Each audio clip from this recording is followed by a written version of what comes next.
এই দেখো, পাঁচফোড়ন আর শুকনো লঙ্কা সম্বাদ দিয়েছি, তাতে দিচ্ছি পেঁয়াজ।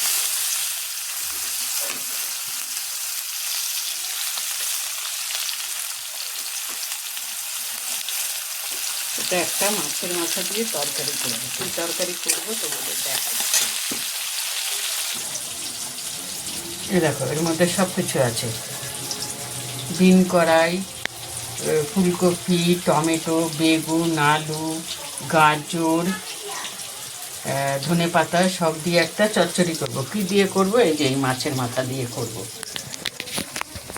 তা চলো, কড়াতে দিয়েছি পেঁয়াজ আর পাঁচফোড়ন, এটা তো দেখালাম। এটা একটু লাল লাল হোক, তারপরে আমি সবজিগুলো ছেড়ে দেবো। পাঁচফোড়নের মধ্যে পেঁয়াজ দিলে না একটা সুন্দর গন্ধ বেরোয়। যাই হোক, এবার আমি সবজিটা ঢেলে দিচ্ছি।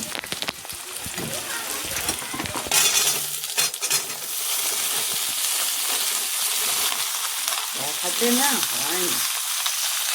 ভিডিওটা আমি করছি ঠিকই, কিন্তু জানি না ভিডিওটা যাবে কিনা। এবার একটু ভালো করে নেড়ে নুন হলুদ দিয়েছি, দেখি।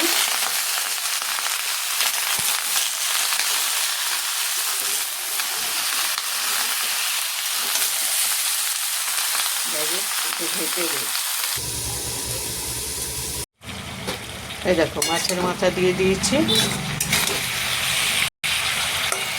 সবজিগুলো প্রায় সেদ্ধ হয়ে এসেছে। আমি কিন্তু এর মধ্যে কোনো জল দিইনি। আমার জল দিলে সেই তরকারি খেতে ভালো লাগে না। মাছের মাথা দিয়ে এটাকে বেশ করে শুকনো শুকনো করে করবো। এর মধ্যে দেবো ভাজা জিরের গুঁড়ো, আমি একটু আদা গ্রেট করে দিয়েছি, আর একটু মিষ্টি দেবো। ভাজা জিরের গুঁড়োটা পরে দেবো, আর একটু হোক।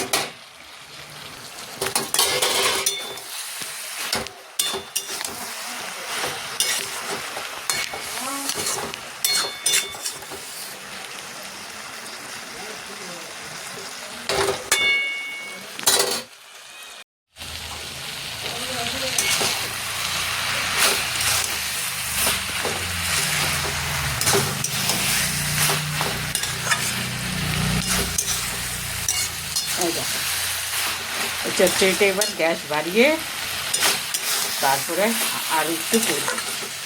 ভাজা জিরের গুঁড়ো দিয়ে দিলাম। ঠিক আছে, দেখতে ভালো হয়েছে। একদম শুকনো শুকনো করতে হবে। এবার তরকারিটা নামাবো। এবার তরকারিটা নামাবো। এই দেখো চচ্চড়িটা কেমন হয়েছে? ভালো হয়েছে?